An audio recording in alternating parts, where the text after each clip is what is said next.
के सबसे बड़े पंचायत लोकसभा के सदन में बैठ करके देश के रक्षा मंत्री ने पूरी जिम्मेदारी के साथ छाती ठोक करके कहा था कोई जनहानि नहीं है। और अफसोस की बात है कि अभी कुछ दिन पहले इस सच्चाई को स्वीकार करना पड़ा है इन लोगों को कि एक दो नहीं, भारत के छह ऑफिसर सेना के हमारे उस युद्ध में वीर गति को प्राप्त किए हैं। मरणोपरांत अब जाकर के उन्हें अवार्ड दिया गया। मैं तो मानता हूं ये उन वीरों की शहादत का अपमान था। उनकी शहादत पर पर्दा डालने की कोई जरूरत नहीं थी। जब हमारा दुश्मन से झड़प हो रही है, लड़ाई हो रही है, तो ये तो देश के लोग जानते हैं कि जब मारेंगे तो उसके उत्तर में हमको भी नुकसान उठाना है। लेकिन इसको छुपा लेना ये बहुत बड़ी कायरता है, बहुत बड़ा अपराध है, नहीं करना चाहिए था। बहुत दुख है, हम सबको दुख है। हुए थे और जिनको सम्मान के साथ जो है उनका जो है अंतिम संस्कार सरकार द्वारा का फैसला लिया गया। बड़े ऐसे चैप्टर को आपने टच कर दिया। कल देश अपना 80वां स्वतंत्रता दिवस मना रहा था। बड़े ही शर्म की बात है कि आज यह भारतवर्ष, जिसका दुनिया में एक समय था जब सोने की चिड़िया कहा जाता था, भारत के सामर्थ्य को चुनौती देने के बड़ी से बड़ी ताकतें घबराती थी। हमारे पड़ोसी राज्य ने अपने घुसपैठियों को भेज के और जिस तरह से कई बार और सबसे अंतिम बार जब पहलगाम में एक आतंकी घटना को अंजाम दिलवाने में सफलता हासिल की, जिसमें निरीह टूरिस्टों के ऊपर गोली चलाई गई और उनकी हत्याएं की गई, महिलाओं की, बच्चों की, टूरिस्टों की। तब उसके बाद बड़ा आक्रोश था सारे देश में और सरकार को उस आक्रोश का सामना कर पाना बड़ा मुश्किल था। इसलिए सेना को अनुमति दी गई कि आप इसका सबक सिखाइए और उन आतंकवादी शिविरों को जहां पर इस तरह के आतंकवादियों को प्रशिक्षण दिया जाता है उस पर कार्रवाई कीजिए। ऑपरेशन सिंदूर का नाम दिया गया। भारत के वीर सपूतों ने घुस करके पाकिस्तान में उनके आतंकवादी शिविरों को नष्ट किया। इस झड़प में, युद्ध में जो 2 ही 3 दिन चला, उधर से भी आक्रमण हुए, जवाब दिए गए और इधर से भी घुस करके उनके मंसूबों को मिटियामिट किया गया। उस समय ये बात सबको खल गई थी, सारी दुनिया को, हर भारत के नागरिक को खली थी कि अचानक हमारी भारत सरकार ऐलान कर रही है कि हमने सेना के हाथ खोल दिए हैं, मुंह तोड़ जवाब दिया जा रहा है। अचानक वाशिंगटन से सीटी बजी और कहा गेम ओवर, सीज फायर, युद्ध बंद। और उसकी सीटी के आधे घंटे के बाद हमारे देश के मालिकों ने भी ऐलान किया कि सीज फायर हो गया, ऑपरेशन सिंदूर अब समाप्त हो गया। पाकिस्तान ने भी ऐलान किया ऑपरेशन सिंदूर, युद्ध रोक दिया गया। उसका जवाब में की गई कार्रवाई रोक दी गई। शर्म से पानी में, मतलब पानी पानी हो गए हम सब कि ऐसा तो कभी नहीं हुआ था। इतना कमजोर भारत तो कभी नहीं था कि वाशिंगटन बैठ के हमारे मामलों में इतना इंटरफियर कर जाए कि युद्ध बंद कर दो, इसका निर्णय ले ले बगैर हमें विश्वास में लिए। धमकाया उसने कि हमने इनको टैरिफ लगाने की धमकी दी और इसलिए युद्ध बंद किए। और इतने नहीं किया, ट्रंप ने यह भी कह दिया कि इनके कई राफेल मार गिराए गए, कई जेट मार गिराए गए। अब बात समझ में नहीं आती थी। जवानों के मारे जाने की खबर को तो बिल्कुल गला घोंट दिया गया। हमारी कोई जनहानि हुई है, देश के सबसे बड़े पंचायत लोकसभा के सदन में बैठ करके देश के रक्षा मंत्री ने पूरी जिम्मेदारी के साथ छाती ठोक करके कहा था कोई जनहानि नहीं है। और अफसोस की बात है कि अभी कुछ दिन पहले इस सच्चाई को स्वीकार करना पड़ा है इन लोगों को कि एक दो नहीं, भारत के छह ऑफिसर सेना के हमारे उस युद्ध में वीर गति को प्राप्त किए हैं। मरणोपरांत अब जाकर के उन्हें अवार्ड दिया गया। मैं तो मानता हूं ये उन वीरों की शहादत का अपमान था। उनकी शहादत पर पर्दा डालने की कोई जरूरत नहीं थी। जब हमारा दुश्मन से झड़प हो रही है, लड़ाई हो रही है, तो ये तो देश के लोग जानते हैं कि जब मारेंगे तो उसके उत्तर में हमको भी नुकसान उठाना है। लेकिन इसको छुपा लेना ये बहुत बड़ी कायरता है, बहुत बड़ा अपराध है, नहीं करना चाहिए था। बहुत दुख है, हम सबको दुख है। आपने इसी पर सवाल कर दिया। आज उस परिवार के लोगों को क्या एहसास होता होगा जिनके बीच का पैदा जवान वहां शहीद हो गया, वहां उनके लाश तक नहीं जा पाई। उनको जो सम्मान मिलना चाहिए था उनके शौर्य के लिए, वो शौर्य के लिए सम्मान भी नहीं मिल सका। सारा देश सैल्यूट करता उनकी शहादत को, लेकिन उन वीरों की शहादत को भी इन्होंने अपने राजनीतिक स्वार्थ में पर्दे में छुपा दिया। ये बहुत निंदनीय है, बहुत अफसोसनाक है, क्षमा करने योग्य नहीं है। सांसद जी, अब तक जो नक्सलवाद के कई रूप देखने को मिले हैं। अभी पिछले दिनों अर्बन नक्सलवाद की भी बात सामने आई थी और गृह मंत्री ने यह कहा कि नक्सलवाद को पूरी तरह से खत्म कर दिया गया। लेकिन कल प्रधानमंत्री ने एक नया शब्द दे दिया है, दिमागी नक्सलवाद।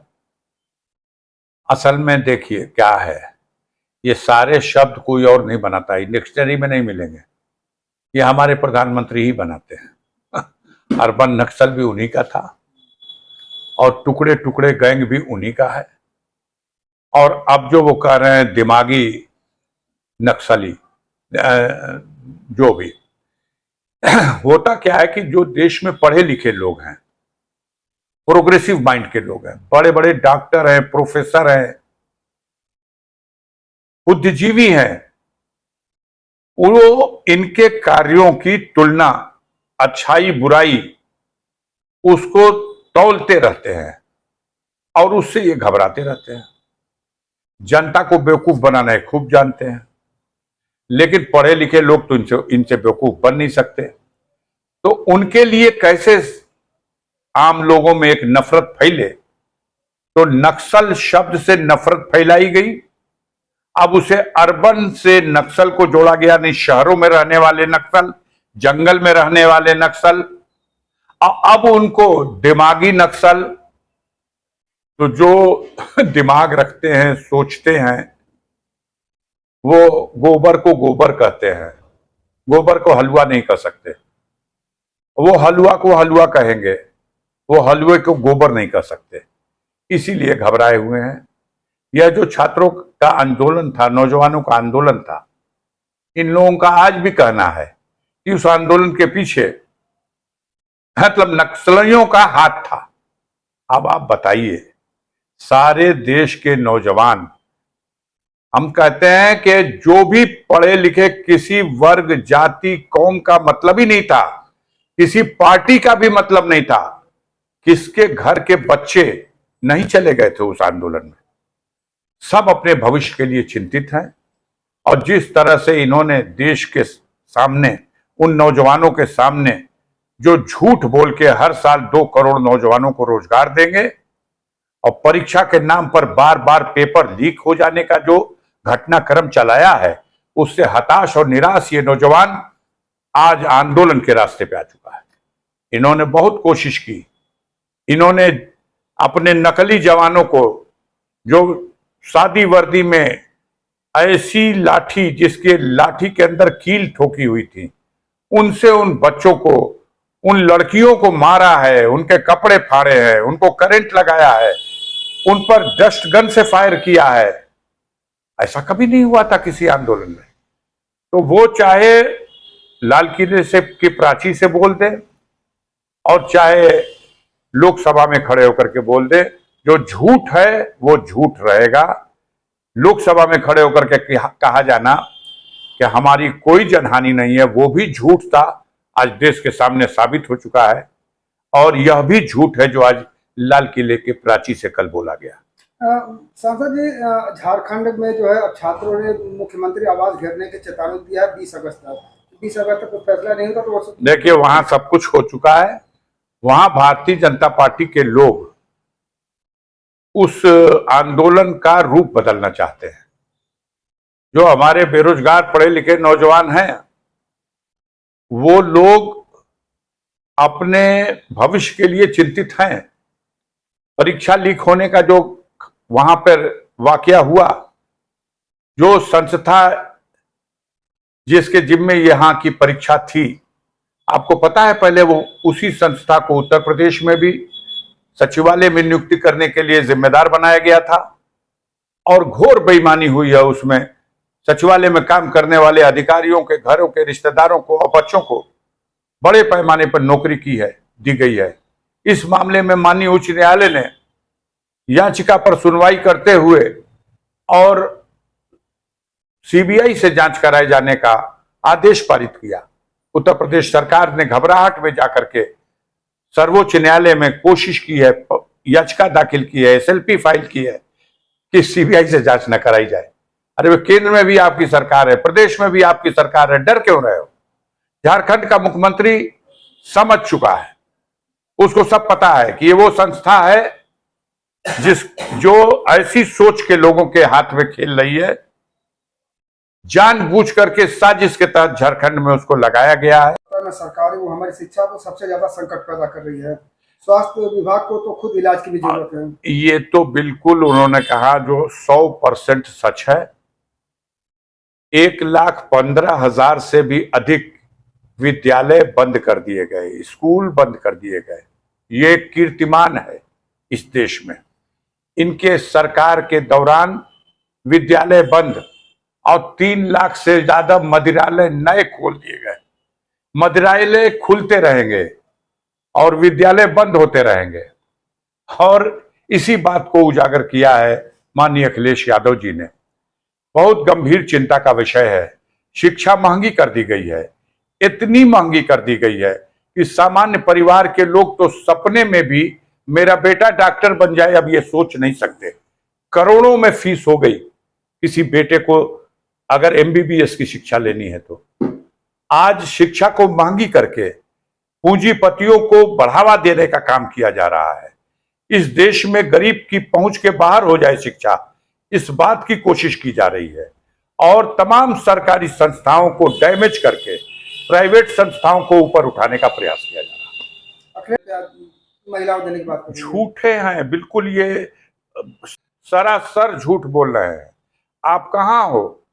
शिक्षा मित्रों की जो नियुक्ति हुई थी माननीय मुलायम सिंह के शासनकाल में, जो गांवों में विद्यालयों में एक एक शिक्षक थे, तो शिक्षा मित्र के नाम पर नियुक्ति हुई और लगभग 40,000 रुपया उनका वेतन उनको मिलने लगा।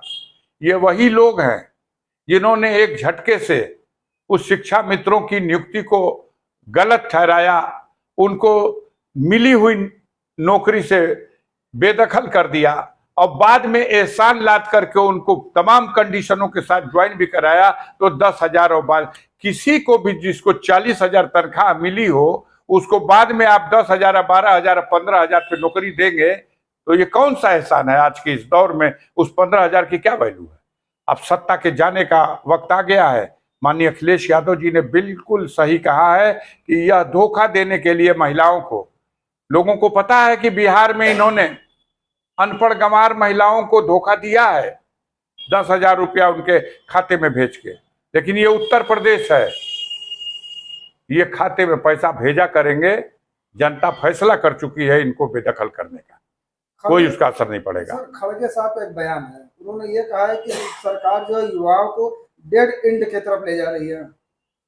हाँ, सही बात है। शिक्षा को महंगी कर देना और परीक्षा के समय पेपर लीक हो जाना, उनके सामने रोजी रोटी का संकट खड़ा कर देना, ये उनको तो ले जा रही है, उनके भविष्य को डेड एंड की ओर ले जा रही है।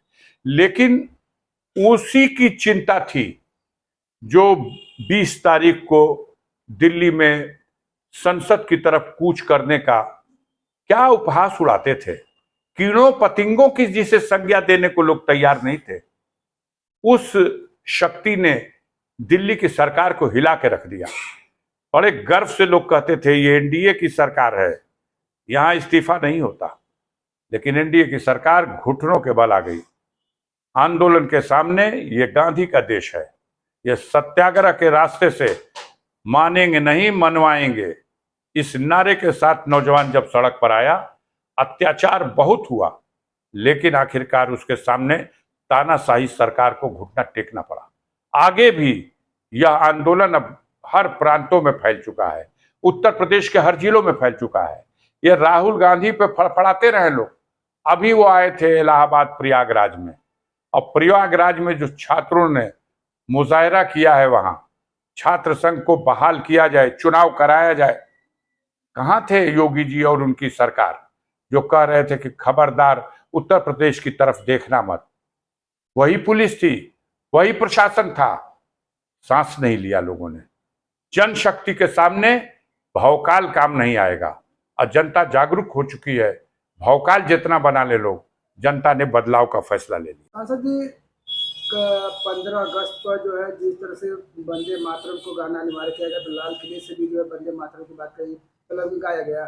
वहीं कांग्रेस मुख्यालय पर लेकर जो इसको विवाद हो गया है, अब लगातार इस पर राहुल गांधी और सोनिया गांधी को ट्रोल किया जा रहा है।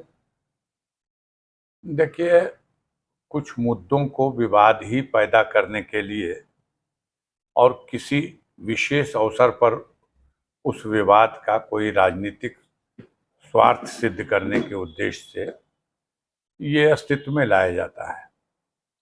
अब आप जितना इस बात को किसी ने तवज्जो नहीं दी, अब हमारे मीडिया के लोग चाहते हैं कि उसमें इस पे बहस हो। अब बंगाल में क्या हुआ है? बंगाल में भारतीय जनता पार्टी के लोगों ने राष्ट्रीय ध्वज ही नहीं फहराया। वहां तो रिले हो रहा है कि वो भारतीय जनता पार्टी का अपना जो पार्टी का झंडा है उसी को लहरा दिया गया। राष्ट्रगान गाया गया, लेकिन झंडा तो लहरा दिया गया भारतीय जनता पार्टी का। तो 15 अगस्त के अवसर पर भी, अगर स्वतंत्रता दिवस के अवसर पर भी ये तिरंगा नहीं लहराया गया, तो बहुत से लोग कह रहे हैं कि ये तो कभी भी तिरंगे को स्वीकार नहीं किया, वंदे मातरम को भी कभी नहीं स्वीकार किया। कांग्रेस के ही अधिवेशन में वहीं बंगाल में वंदे मातरम का पहला नारा ये दिया था रविन्द्रनाथ टैगोर जी ने, उसी बंगाल में। तब भाजपा के लोग उस आंदोलन से दूरी बनाने के लिए, भाजपा तो थी नहीं, लेकिन हिंदू महासभा और आरएसएस के लोगों ने उससे प्रस्ताव पारित करके जो महात्मा गांधी का नारा था, अंग्रेजों भारत छोड़ो, उससे दूरी बना ली थी। तो ये लोग तो न इनकलाब के पीछे खड़े हुए, न हिंदुस्तान जिंदाबाद के पीछे खड़े हुए, न तिरंगे झंडे को कभी इन्होंने स्वीकार किया, और न वंदे मातरम बोला।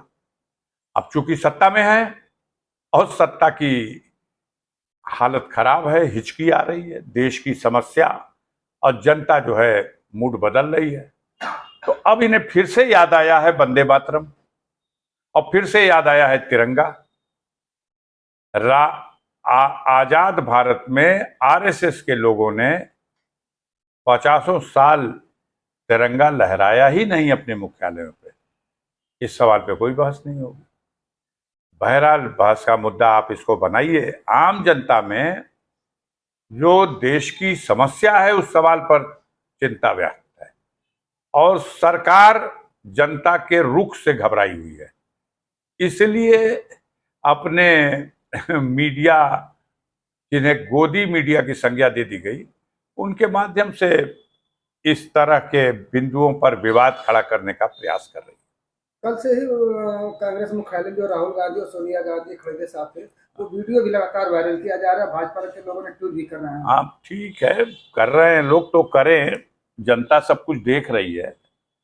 मैं नहीं समझता कि माननीय राहुल गांधी, श्रीमती सोनिया गांधी या कांग्रेस के अध्यक्ष खड़गे साहब, उन पे उंगली उठाने की इनकी हैसियत कहाँ है। राष्ट्रभक्ति के सवाल पर, राष्ट्र के लिए कुर्बानी देने के सवाल पर इतिहास में उनका जो मुकाम है, आप कहाँ हो, उनके पैर के धोवन के बराबर नहीं हो। जिस परिवार में राहुल गांधी ने अपने पिता को देश की आन बान शान के लिए कुर्बान होते देखा, उनके पिता की माता यानी उनकी दादी श्रीमती इंदिरा गांधी को देश की एकता और अखंडता के लिए कुर्बान होते देखा। पंडित जवाहरलाल नेहरू की जो देश के लिए जो सेवाएं हैं, इन उपलब्धियों पर पर्दा डाला जा सकता है क्या? और खुद राहुल गांधी जिस तरह से पूरे देश को एकजुट करने के लिए उन्होंने जो पदयात्रा की, इन लोगों ने उनको पप्पू पप्पू बनाने के लिए अरबों खरबों रुपया विज्ञापन करा करके और सवाल खड़ा करने का प्रयास किया। लेकिन दुनिया में देखा कि बारिश तो छोड़ो, बर्फबारी भी हो रही थी, तब भी वो नौजवान खड़ा होकर के देशवासियों को संबोधित कर रहा था। उसके अंदर अपनी मातृभूमि के लिए, भारतवर्ष के लिए जो जज्बा है, आज वो भारत के संसद में प्रतिपक्ष का नेता है। आप उसको नीचा दिखाने की कोशिश कर रहे हो, लेकिन जनता की निगाह में वो ऊंचा उठता जा रहा है। धन्यवाद।